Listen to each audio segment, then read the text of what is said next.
sleazy, take it sleazy. If you really want to know if you should suck or you should blow, then it's easy. Just take it sleazy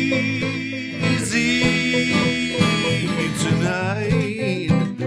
It's alright. Sally shows you how it's alright. Sally shows you how it's alright. Sally shows you how it's alright.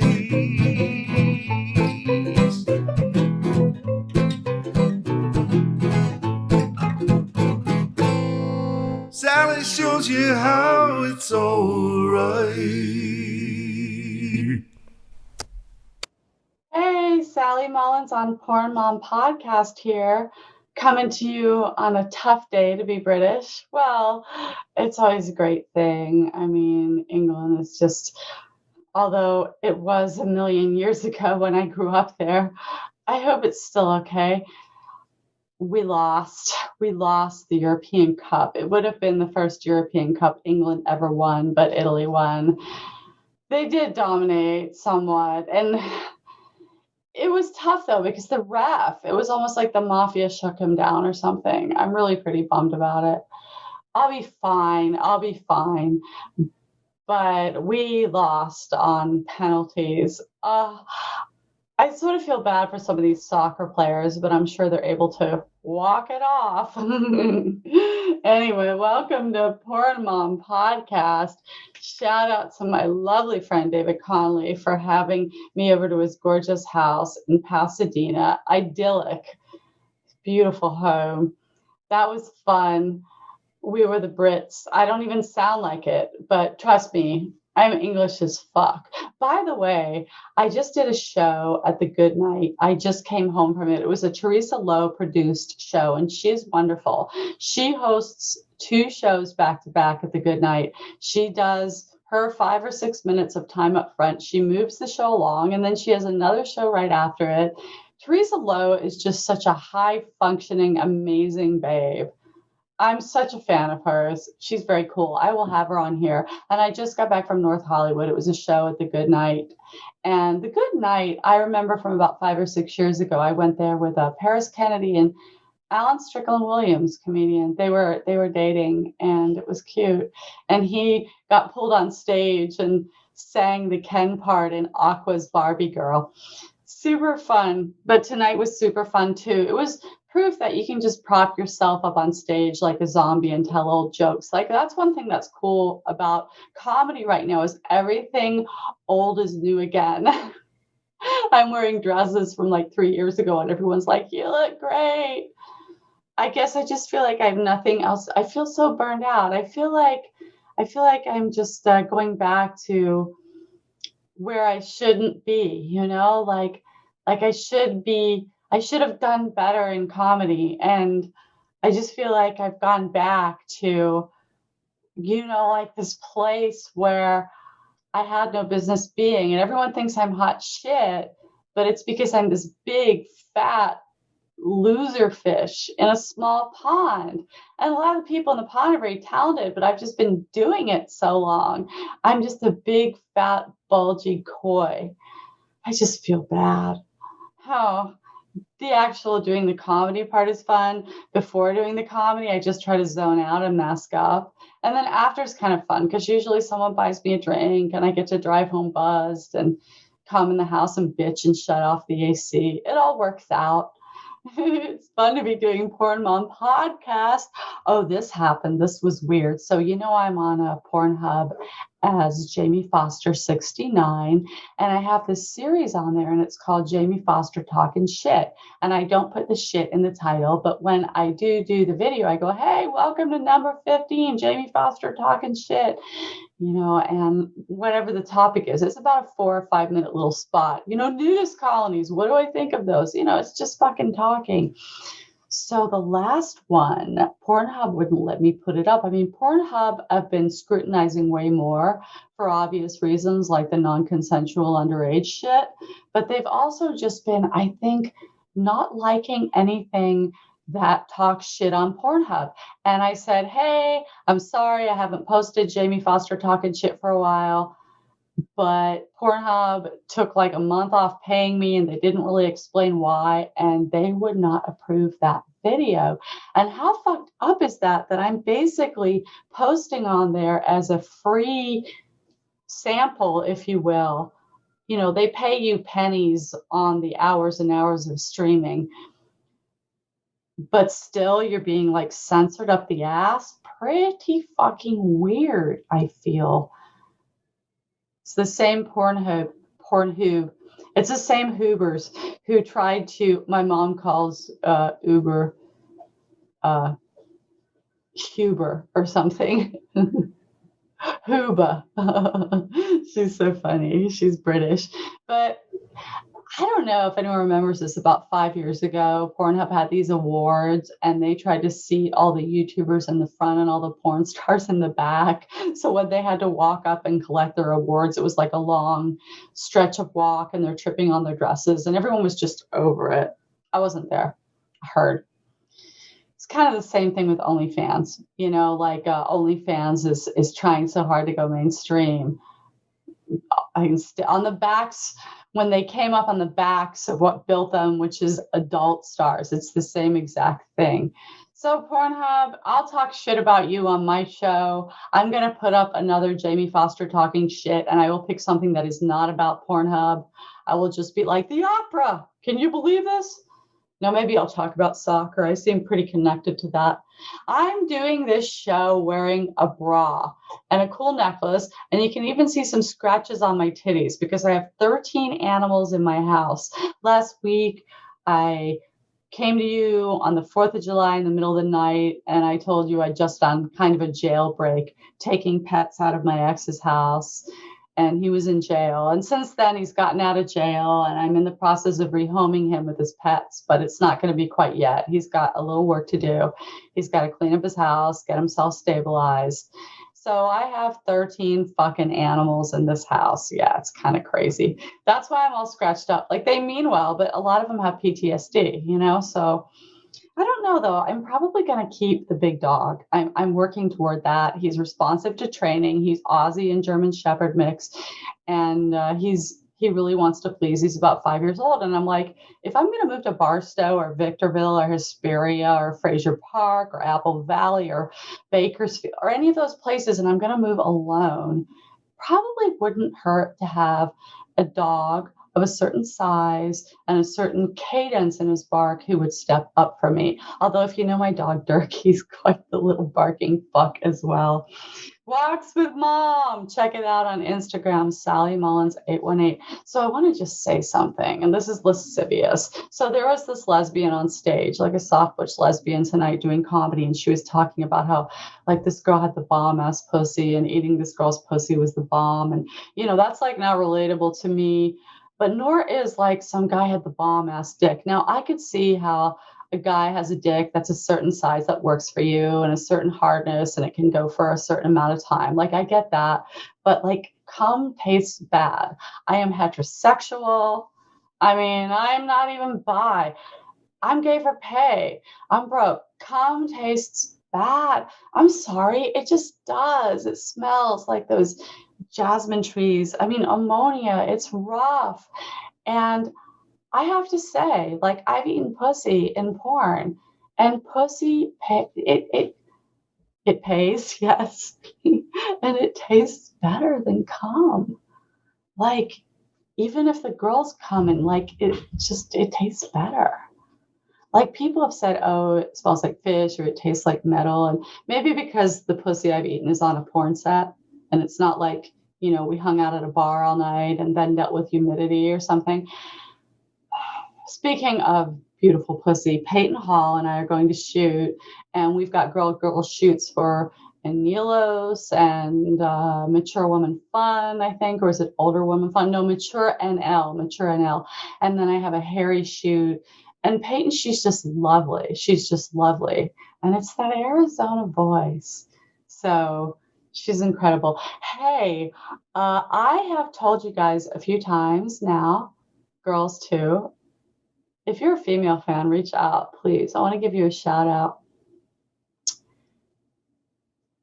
HelloCougar1986@gmail.com. That's the email to reach out to me about this podcast. Ask me any questions, give me any shit, just say, hey, I'm a woman. I listen to your podcast.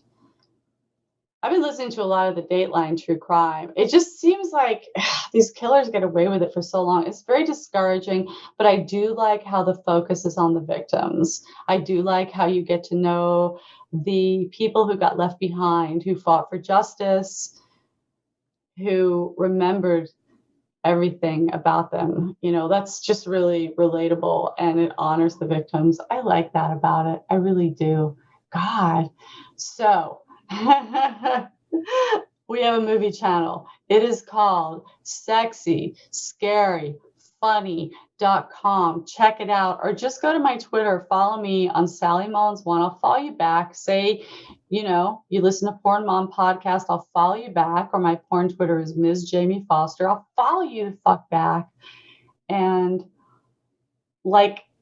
see the movies I'm putting up. I'm putting up all these movies that we produced 10 years ago and they got held up with ego bullshit, or we got ripped off by a distribution company, and we're taking the power back. This is a great chance to help the little guy or, the young gilf. A new movie went up. It's called Caregiver. And there are stories about this movie. I should announce our guest. She's going to be coming right up. It's Tuesday Thomas. I talked about her last week. She's amazing. She's the proprietress of Freak Show, which is now at the Comedy Chateau. She's an amazing comedian and also a philanthropist and just an all-around babe, and you are going to love her. So stay tuned for Tuesday Thomas. This goes up on a Monday, and you're going to adore Tuesday. And another thing I like about Tuesday is she says, my followers are the best. So follow her, reach out, say hi. She will dig that. We're going to have a good time talking because we both came up in the 80s. So Caregiver is the new movie that is out on my Vimeo channel. And a lot of people are like, you've got this movie channel, let's talk about it. Well, let's. Basically, you pay Vimeo like $34 a month and you submit as many of your independent projects as you want. And then they have a streaming and also a downloadable price like $2.99, $9.99. So you can release, all this helps if you have a bunch of, followers and stuff, but you can release projects that you've created. And Tara Patrick, for example, was in one of the movies that I put on there, and she retweeted it, and then people get really, really interested. So it also depends on your cast, and it depends on when I do some of these movies, 10 years later, there's some people in the movies that have really blown up and they can sell. And then, of course, my own fans are just the best because they want to support me directly. And here is a freaking way. A lot of times fans will say, I watched your movie here, here, and here. And they were just companies that were ripping us off. Like Moviephone. Moviephone is ripping so many people off. If you're an indie producer, check it out. I've said this before. Anyway, back to Caregiver. Caregiver is a really cool movie that just went up on that channel. You want to get a quick link to Caregiver, go on my Twitter, Sally Mullins 818, and it's a movie I wrote. Now, I wrote this movie in about 1997 or 98. I'd first moved to LA, and I was working at a girls' home in Hollywood. It was a home for teen girls who had just been let out of juvie hall, or they were trying not to get put in juvie hall, and some sort of plea bargain. You had to go to this group home. Placement, they called it. And these girls are really tough to work with, so I would have these weird fantasies about killing them. It was just how I coped. And I wrote a script about it. And the script was like a psychological thriller with and it was developed through UCLA Extension. And the teacher was really cool. His name was Ron. I can't remember his last name, but he was super, super cool. And he said, I'm a meat and potatoes guy. I went to sort of an open house for UCLA Extension. And there was this one guy that was all hyped up and lauded. And I said to him, hey, can I kind of talk to you a little bit about what your class offers? And he goes, I'm busy right now. And that was because I wasn't hot enough. Like, I'm actually hotter now. I know that's weird, but he blew me off because, I kind of had shorter hair and I was probably dressed frumpily. And then this hot girl was like, hey, and they started talking. And I'm like, wow, I won't be taking that guy's class. So then I saw another guy who was also teaching a class. And I went up to him and I said, hey, I'm just trying to kind of find a little bit more. And he goes, okay, sure. Like, let me break it down for you. I go, I'm taking this guy's class. So Ron, whatever the fuck his last name was, he was the shit. And I developed a script with him. And he said, this is interesting because like your hero's a bad girl. And it was called Caregiver. And it was basically about me in a thankless, draining, semi-abusive, certainly psychologically demeaning relationship, working at this girls' home and getting bullied by the girls, but standing up to them in like sneaky, violent, retaliatory ways, including murder. It was a movie. So I wrote this script and I let a few people read it and they mansplained shit, and I tried to get people with connections to read it and it didn't go anywhere. So I sort of sat on it. And then I got into stand up and I forgot all about it. Oh, I am in the West Valley. If you hear fireworks, that's all that is. Keith Graber, who's been amazingly funny in a couple of shows recently, he's talking about how there's breakfast fireworks, lunch fireworks. So these would be nightcap fireworks. All right. So, Caregiver. Oh my goodness. This is just awful.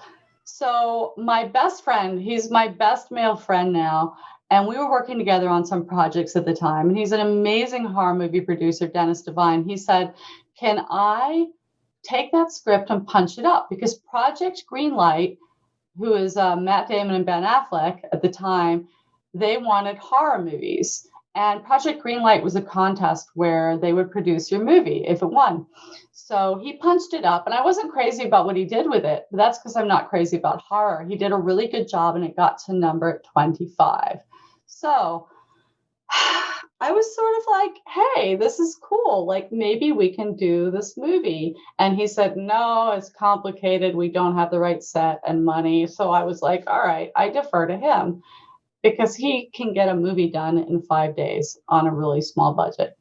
So this girl came into the picture, this gorgeous Swedish actress who is a good 5 years younger than me and way more gorgeous. And all the indie filmmakers in town were like working with her. And she did some projects for Dennis. And then he gave her Caregiver to read, and she wanted to do it. And all of a sudden, there was a location. And it wasn't just like he went and found it or conjured it. I mean, there really was a location, but it was no longer starring me. And I was offered other parts in the script that I wrote, thankless small roles. Anyway, plot devices. I was very, very angry. And the sad thing was that there was a real hook in the script, in that the girl who wrote it had actually worked in a girl's home. It was a true story. It was also just a real Hollywood true story, in that I was not allowed to play myself. And it fucking killed me. And I'm going to tell you people, I get it that you have a vision, and I respect a director's vision. But if it comes down to hurting a friend, and that friend could still pull off that role, just give that friend that fucking role, you know? That being said, Dennis got that movie made, and it's a cool movie, and it got into festivals, and now it's on sexyscaryfunny.com, and Dennis and I are cool. But it's still one of the biggest hurts. Hurts so bad. Oh my God. Check out Caregiver, and you can see my angst. I've never watched it. I can't even watch the trailer.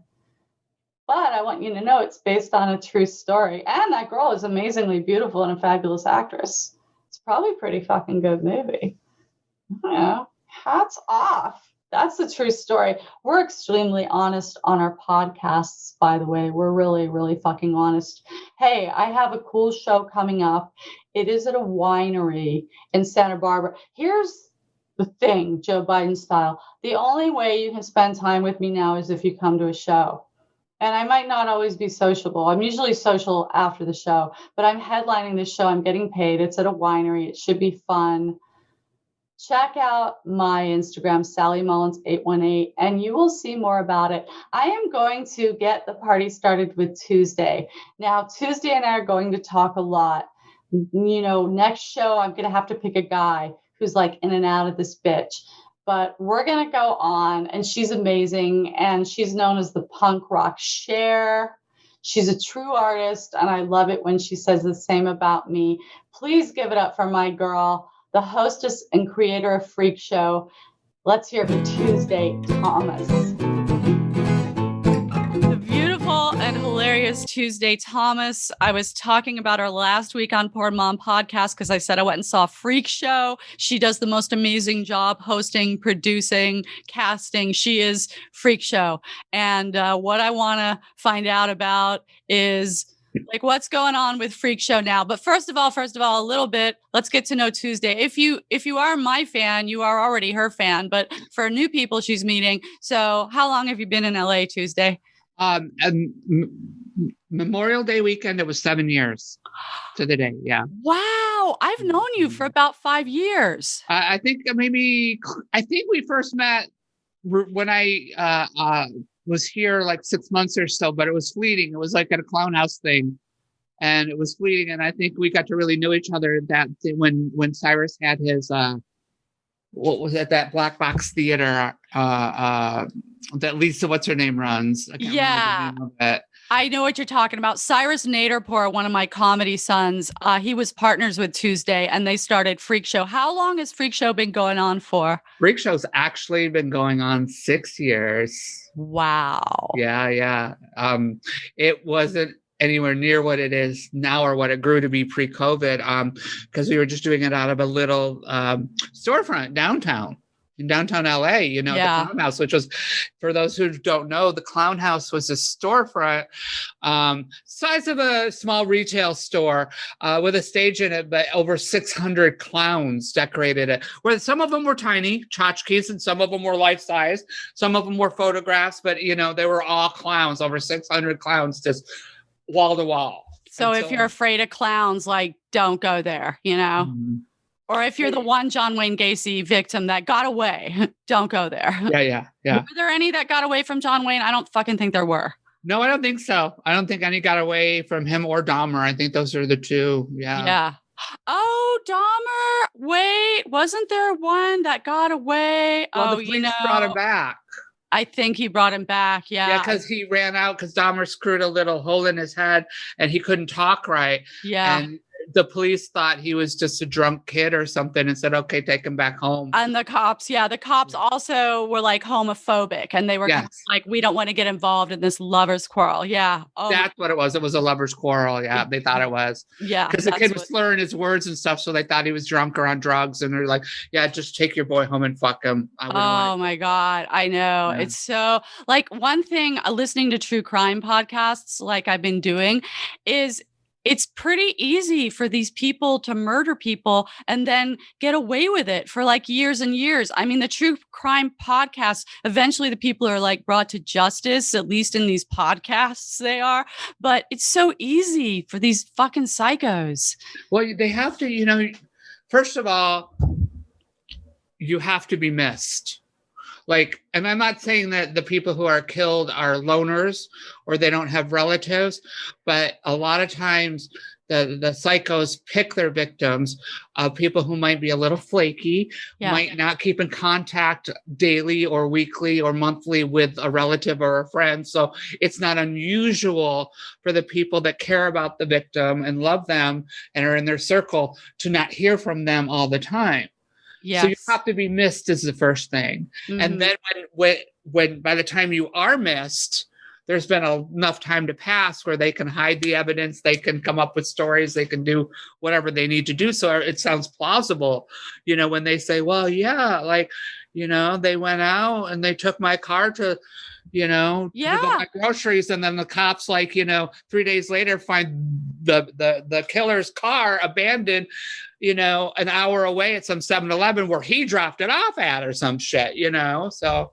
It is. It's so weird because the cops are like, well, it sounded plausible at the time, and they have enough emergency shit to deal with. Like, they can't go down rabbit holes. They don't have the free time, Well, I mean, I have anxiety and stuff. And so, I mean, I guess I'm not now. I'm the C word a lot of times, because people are just, nobody's going to come up and try to kill me because I'm just like, get the hell away from me, fucking asshole. I was going to say, like, a younger person, I was the kind of person where I would just, my anxiety would creep in and I would just go days and times without contacting anybody. And so people were used to like, oh, she's just doing her own thing, or she's in a funk. She'll get to us when she can. So I was probably the kind that they would have picked up on. Yeah. They could have been watching you. And I mean, like, we are both around the same age. So we grew up without the internet. It was kind of harder to stalk us. You really had to put in the legwork to stalk us. So that might have saved us. I tell people I'm not, you don't care about people seeing pictures of you in any kind of, risque way. But people who are like, I say to people, I'm like, if you want to see naked pictures of me, you're going to have to go and you're going to have to look for Polaroids in a shoebox in the bottom of a serial killer's basement like the rest of them, because there was no internet. There was no way. You're not going to find incriminating pictures of me anywhere. I mean, they were taken, but they were like Polaroids that are probably dissolved by now. That is so hot. I love the sound Polaroids make when they come out of the camera. Who are you? Yeah. Who was taking these pictures? Like photographers, boyfriends? This sounds hot. Yeah.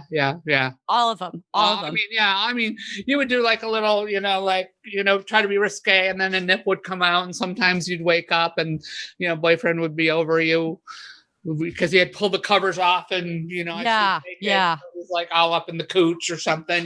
These were the circles that we ran in the 80s.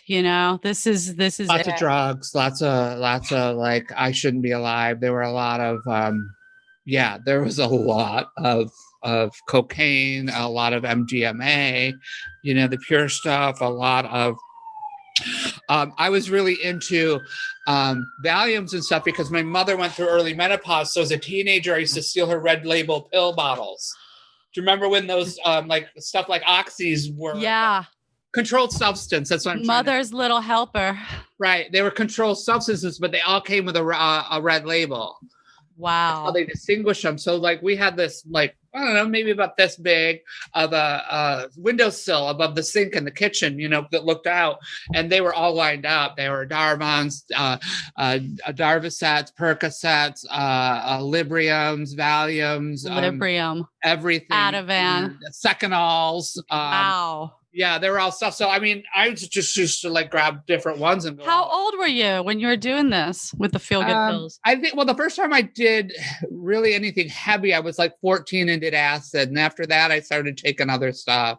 Yeah. That was when I started getting drunk too, like 14, like good and drunk, Smoking pot, doing, I remember going through school, and somebody had told me that this kid was selling acid, and I was like, and I walked up to him and I'm like, hey, I want to buy acid. And he's like, I don't know what I'm like, yeah, everybody knows you got acid. You want to buy?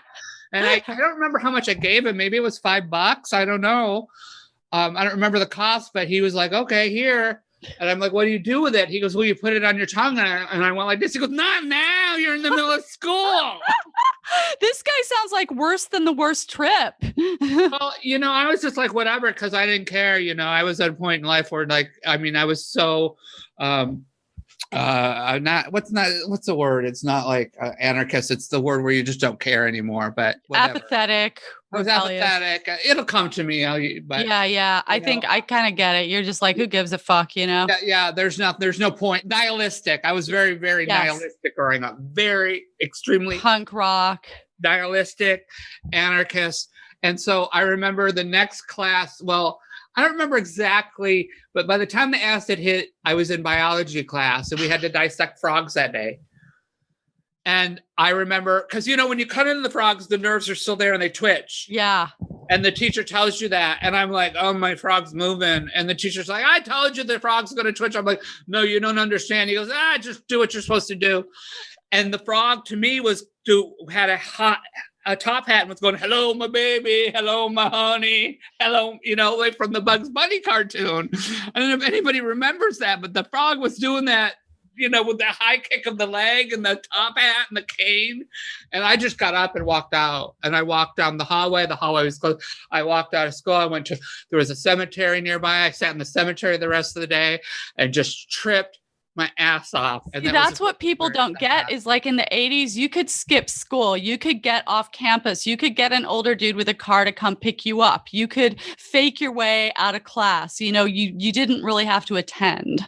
No, I would come in the front door many times and just walk right through, open my locker, put my stuff in my locker, leave, come back right before the closing bell, get the stuff out of my locker and walk out the front door. And my mother would pick me up because she's like, you've been skipping school too much. I want to make sure you go to school. Okay. Yeah. And I still wasn't going to school, I still was just gone through the day. It sucks when your parents get that call and they're like, oh no, Tuesday hasn't been in class since, Well, then you'd get the stupidest thing to me was you'd get like suspension. So you'd be sent home anyway for not going to school. Then if you came back from suspension and you still didn't get to go to school, you'd have what they call in-house suspension, where you would have to spend the whole day in a room alone, that was right off of the principal, the secretary's office, the head office area. And you were supposed to read and do your work. And I would just, pop some of mom's pills and basically just like zone the fuck out the rest of the day. I looked forward to those days. You're like, I don't have to deal with these other assholes. I get to chill. I get to read, Yeah. I remember that's where I read The Stand by Stephen King for the first time. I was in school suspension because it's like, I don't know, 1,600 pages or something like that. It's so long. Girl, I read that in hospital. I was in hospital when I was in 6th grade, and it's still sketchy as to why. But I read The Stand, and I read Salem's Lot, and I was reading all those Stephen King books. Oh, my God, how cool. Yeah, that's where I read The Stand. I read Carrie was the first one I ever read, and then I was like, I gotta go to the movie. And I remember sitting in my basement trying to make objects move because I was going to like kill people that I didn't like in school. I know. I used to have a lot of fantasies about killing people. There was this one girl that bullied me, and then I ran into her at like a retail store and I started cussing at her like once I was out of college and I embarrassed my mom and stuff. Yeah, definitely.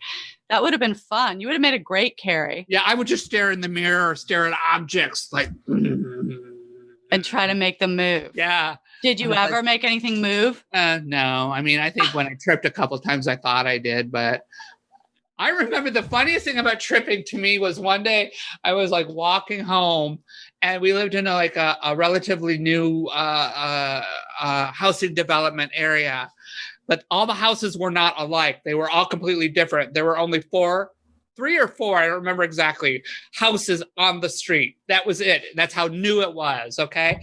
And I could not find my house because there was a fat fucking man staring out the window. And this is like, 2 a.m. That's funny. And I kept walking down the street going, I know this one's my house. And like I said, they all looked different. It wasn't like they looked the same. So I kept going. And then I started flipping out going, is he waiting for me? Did he kill my family? What's going on? Why is this guy staring out the curtain? He's gone in there. He's killed my family and he's waiting for me to come home. And I remember going around all the way around the houses, around the back and coming up to the side, going to see if he's still he's still there. Oh my God. I don't know what to do. And you know how it is with acid. You have no concept of time. So I don't know. No, I don't know how it is. I've never done acid, but really? That just sounds like me on weed. That's how I get on weed. You have no concept of time. It could have been 5 hours. It could have been 5 seconds. I have no way of telling. And I finally realized, oh, fuck. It's Christmas time. And Mom pasted a cardboard cutout of Santa Claus in the window. And that's who I've been scared of this whole fucking time. He can murder my family. Well, what? That's how you survive, though. That's how you survive being paranoid about fucking bearded big dude. That's how you fucking survive. I had a car once, and I was in a car with a friend, and we had been out all night. This is like the sun's rising. We're tripping so hard. We decided to go back to my house, finish the trip, make art with whatever I had laying around. And we're on a highway, and I'm the passenger. There's somebody in the back seat, and there's somebody driving. And the person in the back seat starts screaming at the top of their lungs, "Slow down! You're going so fast!" And I'm going, "Fast? He's going 2 miles an hour. How do you think he's got to go faster, or we're going to be busted?" And the person in the back seat and I kept yelling back and forth. And finally, the driver's like, "Will you both shut up? I have no idea how fast I'm going. My speedometer's broken, and you're not helping, and I don't know what to do." Because you have no concept of time, no concept of speed. We went to my house. We started like gluing cigarette butts and whatever we could find together and making art. And we called a local radio station and asked for Fluffy Little Clouds by the group Orb. Oh, yeah. That girl, when she does that, like, those fluffy little clouds, like that, right? We started asking for that, and they wouldn't play it. So we'd call back, and they'd be like, "Okay, we'll play it." And they wouldn't play it, and they didn't play it. We called back. Finally, we heard over the radio, "This is for the morons." And at some point, I had given the address at such and such a street who requested Fluffy Little Clouds by Orb, and has, how do you say? He goes, "They've requested it 8 times in the last 5 minutes and won't give me a chance to finish the last song so I can put it on." We thought hours had passed. I was getting nasty with them on the phone going, "What's wrong with us? Why won't you play our request?" It was only 5 minutes. Good for 8 you times we standing called up. That's fucking funny. Remember though, when you used to be able, I mean, I'm sure you can still do it now, but now don't you like tweet at them or something? But we used to call and hang on the phone, not only to request songs and sorry. And you just be like, "Hey, could you play My Sharona by the Knack?" "Sure, we'll get that on for you." "Hey, thanks." And it was like the first guys we flirted with, like sometimes the actual DJ answered. It was like, I used to call in for contests all the time, and I would win. Like I won Rob Zombie tickets. And one time I won like, I think it was 96 CDs, because the station was station 96. It was whatever the station number was. Yeah. And when I remember winning the CDs, and the guy was talking to me, and he's like, "So what are you doing right now, Tuesday?" And I was so stoned, and I was in a bubble bath. I'm like, "Oh, I'm just laying in this bubble bath naked." And he's like, "Really? You have no clothes on?" I'm stoned. I forget I'm talking on the radio. I think I'm talking to a friend.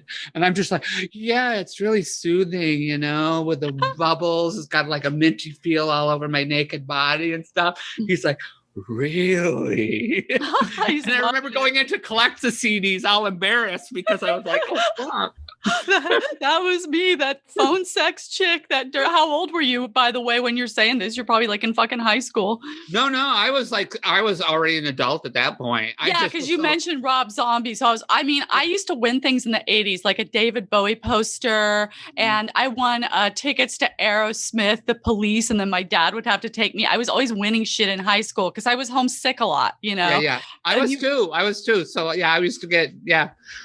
Yeah. And then I would sit there too. And remember how we would like wait for our favorite song to play and then hit record on the cassette recorder? Dude, yes. I used to have like a fake radio station where I would just tape the songs, and then I'd be like, "Okay, welcome back to Y1SM," and then I'd play the song. It's so crazy. Oh yeah. What do little crazy creative types do? Well, when they grow up, they have things like Freak Show. Now, I was talking and bragging about what a great time I had at Freak Show, which was at the Comedy so good Chateau. To see you there. It was so good, man. What tell us about some of the acts that you currently have, under your contract, so to speak. Well, we look for the weirdest, wildest, strangest acts, but also they have to be funny. There has to be humor involved, and humor is very broad, and I get really tired.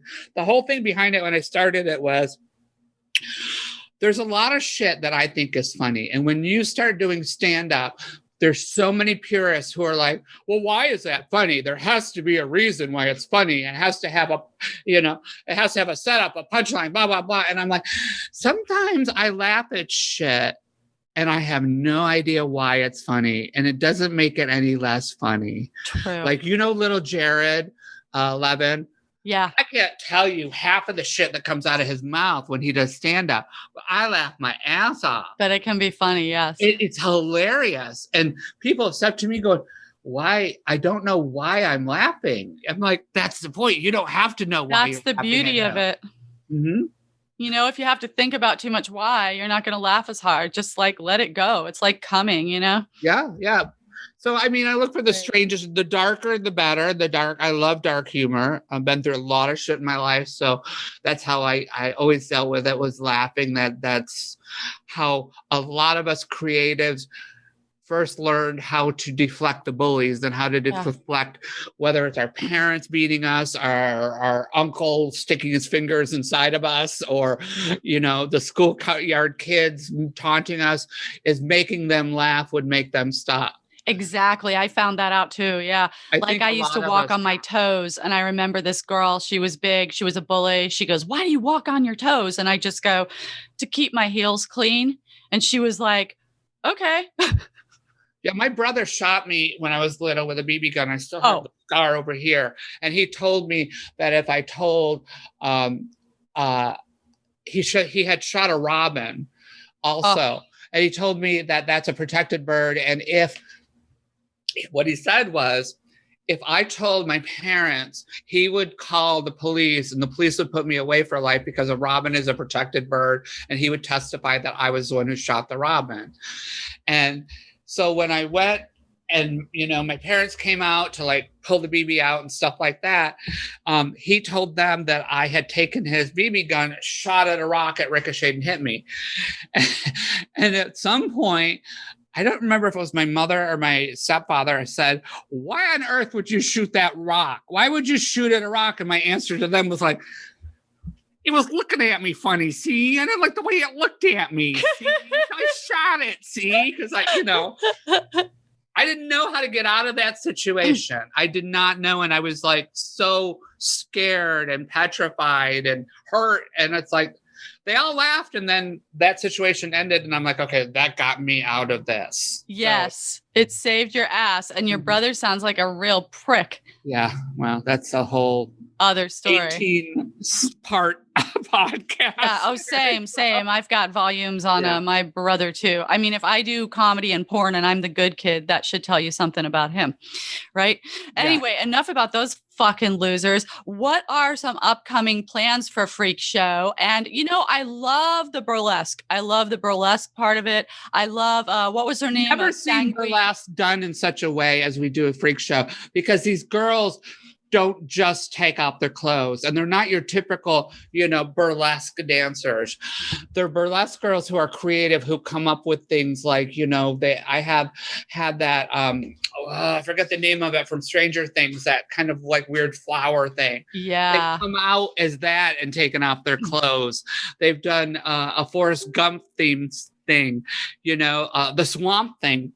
We had one last girl week. on us a swamp thing. Austin Powers. Austin Powers was hilarious last week. Yeah, so they do that. They do the burlesque, and they do it in such a way with costuming and stuff that you're just like, I've never seen anything like this. That's fucking and then you got the sideshow acts that always do weird piercings, or the nails off the nose, or the hooks in their face, or it's staple $1 to my body. Yeah. You've got that. You've got the darker comedians that come out. We've got characters, people who do characters. You've got musical comedy. And then, I try to do some maybe funny drag in there too. Yeah. If I can. And I try to include, before COVID, I was finding a lot of really interesting, odd, dark humored drag kings. Yes, you were. Yeah. What was the one who goes, attention, Earth males, starts with a D. I bought Disturbia. No, I bought Disasterina. Yeah, who's that again? Disasterina comes out. Disasterina. I bought one of Disasterina's a drag queen, though. But Disasterina's another anomaly, which is a straight married drag queen. Yes. I knew there was something different. yeah. Disasterina is just incredible. She was on the Boulet Brothers Dragula series. Oh, yeah, that's right. I remember that as her credit. She was incredible. But yeah, the drag kings are super interesting. And also, there is a whole new level of freak show in that now it is officially a religion. That's something else that transpired over COVID.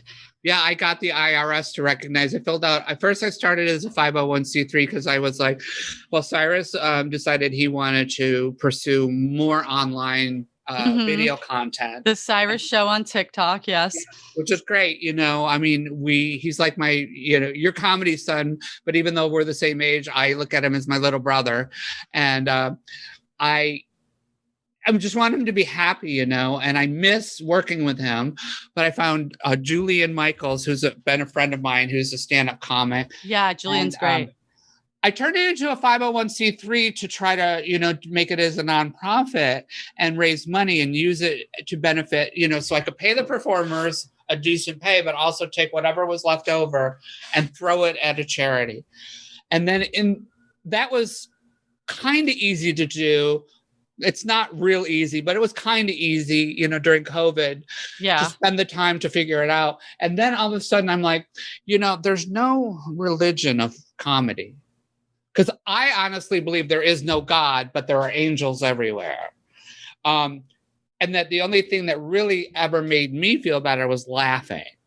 So I'm like, if Scientology can be a religion and all these other fucking things, there's Pastafarians now. If they can be a religion, why can't I? And I started the paperwork through the IRS and the U.S. government. Yes. And I paid a lot of money. They charge you a lot. Yeah. But I did the paperwork and I gave them honest answers to everything. And I got a phone call and it was like, this woman, like, this is so-and-so from the IRS concerning church at Freak Show and your application. And I expected to hear denied and all that money like down the drain. She goes, before I can make a decision, I need one answer. What is your address? And so I gave her my address. She goes, I couldn't make that out. Okay, you're approved. You'll get your paperwork in the mail within 3 weeks. And boom, that was the end of it. You're like, hell yes. I'm like, I am a fucking religion. I am a church now, like a real religion. A recognized religion, a legally recognized religion. So that is so Scientology, wonderful. 25 years to get recognized. Took me a pandemic. Oh, congratulations. You hustled your ass off. You did so much in the pandemic. You did so much health-wise. You got Freak. You just took Freak Show to a whole other level. Where are some places that we could see it or follow it online? Like, what can we be checking out? Well, you can do, you can go to freakshowla.com. You can go on Facebook to Freak Show LA. Those are the two main pages. My Insta is Freak Show LA, and my Insta is at Mama Warned Me. So yeah, that's where you can see it right now. I mean, we were in like 14 cities regularly. We would do like 6 different shows a month. And then for a while we had a Vegas residency, but then COVID just fucked everything up. So I'm going to slowly, starting at the Comedy Chateau the first Saturday of every month, and then slowly build, get back into this, because it took Cyrus and I a little bit to get into get the right recipe for the show. Get it going, get into our groove. I don't want to overdo anything because when something expands and franchises too fast, it always like blows up, and I don't want to do that. I think that's a nice pace. You have a brilliant talent pool. They're all vaccinated. It's Saturdays once a month at the Comedy Chateau in North Hollywood, and it plays very well there. It's a great place to see it. And I loved how when I went and saw it last week, you were like, oh, it's granny porn star Sally Mullins. That was so fun. That made my fucking week. Yeah, I loved it. I love seeing you there because you performed there so many times with Freak Show, but to just have you sitting in the audience, it was really like, have you and Cyrus sitting there on the first night we did it just meant so much to me. I'm like, this is what, it was a charmed night. Yeah, it was. And I give out we do raffles, and I give out glow in the dark crucifixes at the door to everybody. Oh, I love my crucifix. I was using it the whole next day when I had some bullshit drama going on. I thoroughly enjoy my crucifix. Yes. Yeah, so we're going to have, fun little things like the twist on the religion. The pre-show music is all rock and roll and pop music, but sung by choirs. So you can sit there and grab a burger or whatever and hear your favorite song, Radiohead's Creep sung by a choir. So it's fun.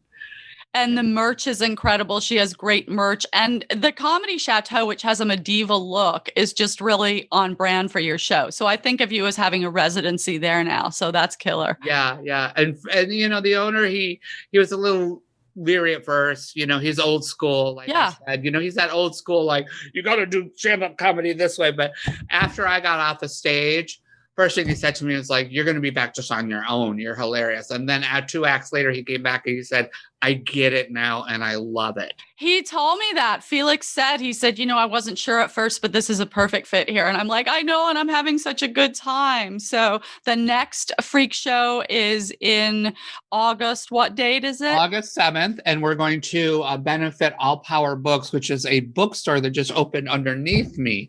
And what they are is an anarchist, communist, anti-capitalist bookstore. And what they basically, like today, they sat out front all day giving away free produce to anybody who needed it. They help people. They have a little closet in there where you can come in and get toothpaste or face cream or toilet paper or whatever. But their main thing they want to do is they want to get into, and they do this now, but they want to be able to do it more, is to supply tents and, blankets and things like that to the houseless. Yeah. Because the sweep that is happening in LA is they're saying, oh, we're putting them all in homes, where the police are coming. And yes, there is a bunch of them that they are putting in homes. But here's the twist that a lot of people don't realize is the police have to legally ask them if they'd like to go to a home. Now they have taken old motels and refurbished them. Project Room Key. Right. But Project Room Key was, they used hotels that now they had to get rid of them because they turned them back. But they took old hotels and stuff that they actually are using for in transition housing. Yeah. Well, they can train the people. It's like there's one down the street from me.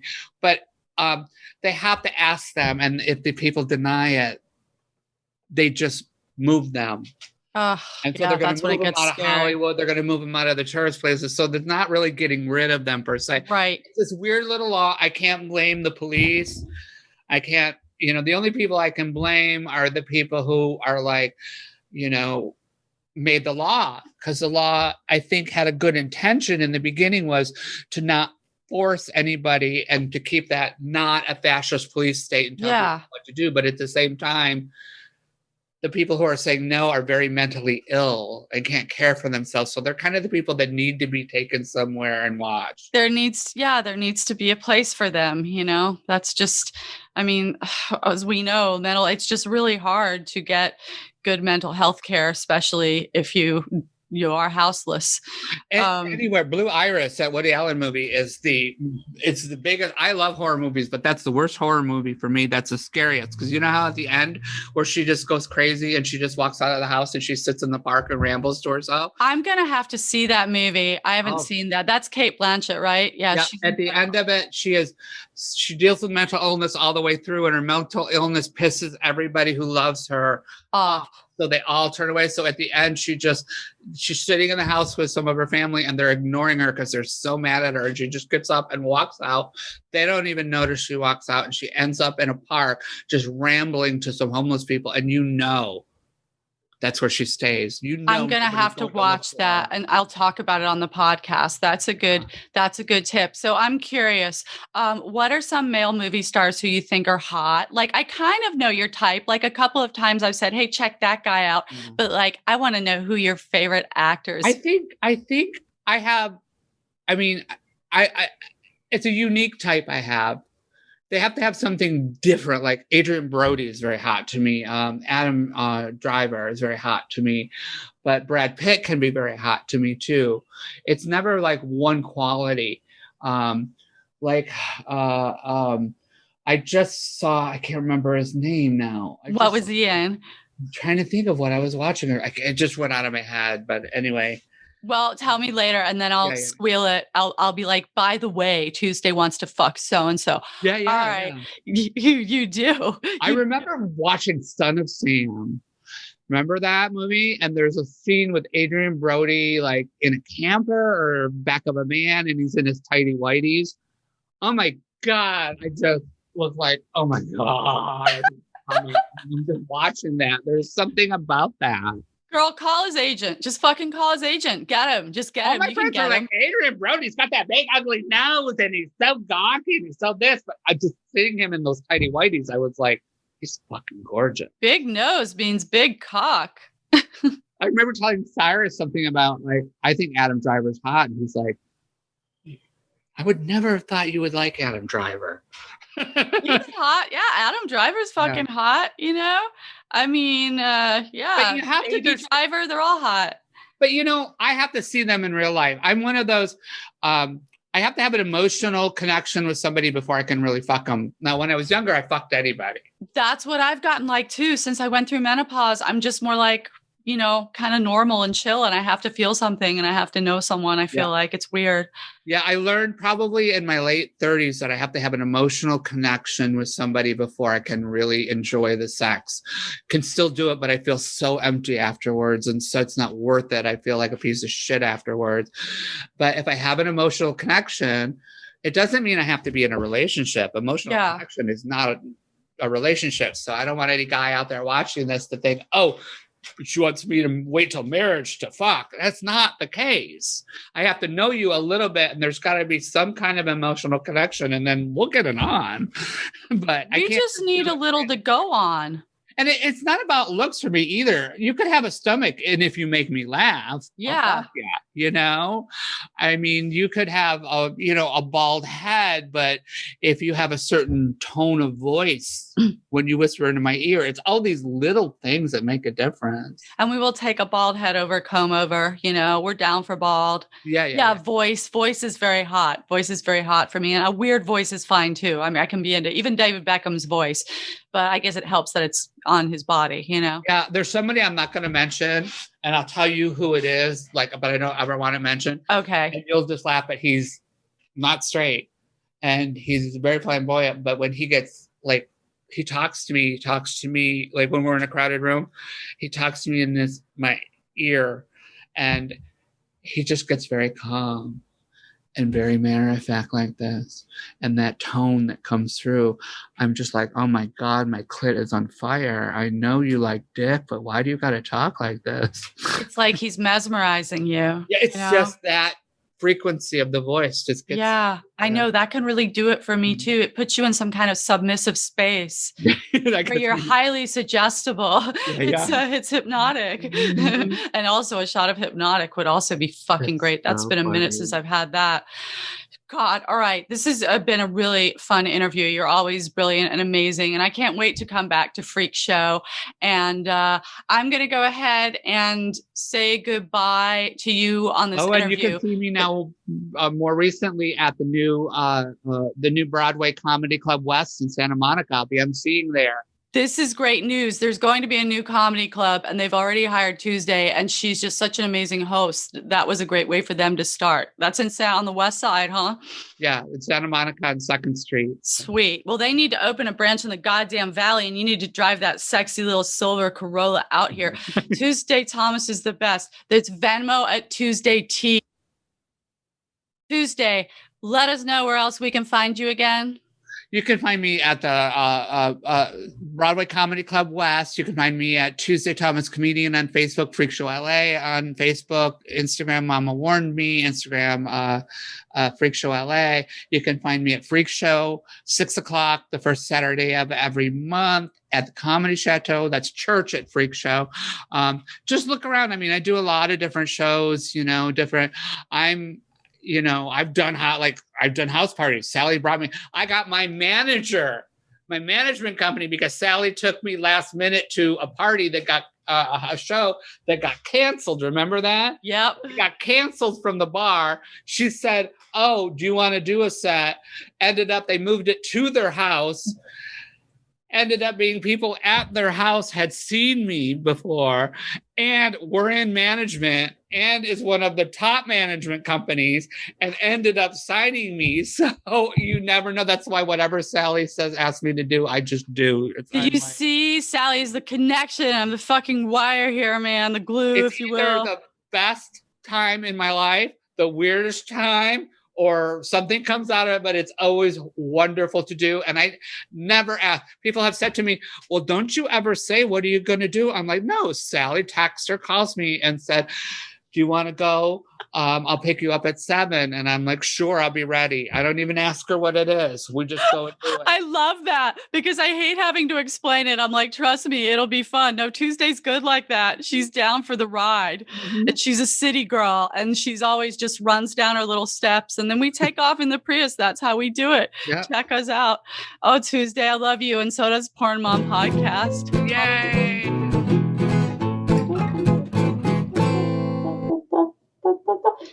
Tuesday. Oh, she's so much fun. You should seriously Venmo her. And I love it when she says, my followers are the best. That is your cue to check her out. Mama warned me. Tuesday's trash. These are all places where you can find her. You heard her. Go see her. Or as she says at the end of her act, follow her home and fuck her. Oh, all right. I am really happy to have another episode of Porn Mom Podcast almost under my belt. Please check out my OnlyFans, Ms. Jamie Foster or Natalie Nympho. Natalie Nympho's the cheap one. Ms. Jamie Foster is more interactive. You know what I found out? That a lot of girls who are making a ton of money, they just, well, I shouldn't say this, but well, I'm not going to say it. It's nobody's fucking business. It's nobody's fucking business. It's the way things are. Look, the only way you can even begin to really connect with your favorite adult stars to get on their OnlyFans. I will just say that. Okay? Oh, and Tuesday mentioned that song by The Orb and Ricky Lee Jones. Yeah, we don't have a song this week. We don't have time, but it's all good. I suggest you listen to The Orb's Fluffy Little Clouds, because Ricky Lee Jones has that Arizona voice in it, and there are these beautiful clouds, and it was just so hypnotic, and you'd look into the sky, and there were all these colors, and these fluffy little clouds, and Arizona just had the best sunstorms. Everyone thinks it's too humid, but it's a bit of a Peyton Hall voice. Very, very sexy. Hey, I revitalized, I resurrected. It never left, but it's so back. My t-shirt store, comedyswag.com. Please check it out. Think about coming to my wine gig, okay? I think that would be a blast in Santa Barbara. That is actually on Tuesday, the 20th, 7/20. That would be super fun to see you there. Live comedy shows are a good vibe right now. It's very social. It's very woke. It's all inclusive all the way. And nobody's talking shit on straight white men, it seems. And I don't want I don't want white people to be yelled at for supporting live comedy. And I haven't seen that. I felt like it was getting like that before the pandemic, but now it's like taking all comers, just live comedy shows are really fun. And I was at the Comedy Store the other night and it was popping. It was just incredible. Okay, so as far as charity, you heard me. Check out my t-shirts. That would be freaking great. And check out the movies. Hey, let's see some sales and I'll be making some donations. I'm here in a bra having fun. SexyScaryFunny.com. Okay. I will be shooting for some sites coming up, hairy sites. I have been instructed not to shave, but then I'm going to shave after that just because it's getting humid. So let's shave right in time for winter. Shall we do that? Why not? So yeah, the bald pussy is back. I know a lot of you guys were waiting for it. And it's definitely on its way. So relax. So quit sweating me. I get hate mail about my bush, as you know. I blocked it. I definitely blocked it. Check out my wish list too. I'm sorry. All my charities are myself this week. Definitely check out my wish list. I put a lot of things on there for all these animals in my house. Happy, very belated 4th of July. We only had one dose of fireworks in the podcast tonight. As far as my health tip of the week, I am going to recommend LaCroix. And please, Tuesday Thomas, check her out. She was a great guest tonight. And as you can tell, we pretty much came up together in the 80s. Soul sisters, if you will. I love it. I love being called sis. I'm totally into it. Health tip, did I mention LaCroix? All about it. Grocery outlet, LaCroix, you're welcome. This has been Poor Mom Podcast. Let's do this again.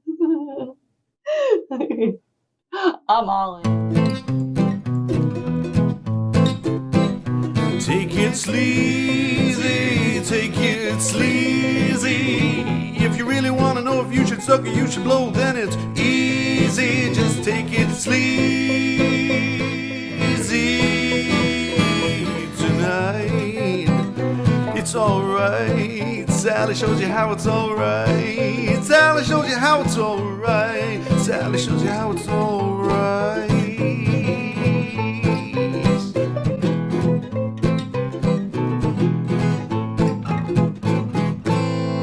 Sally shows you how it's alright.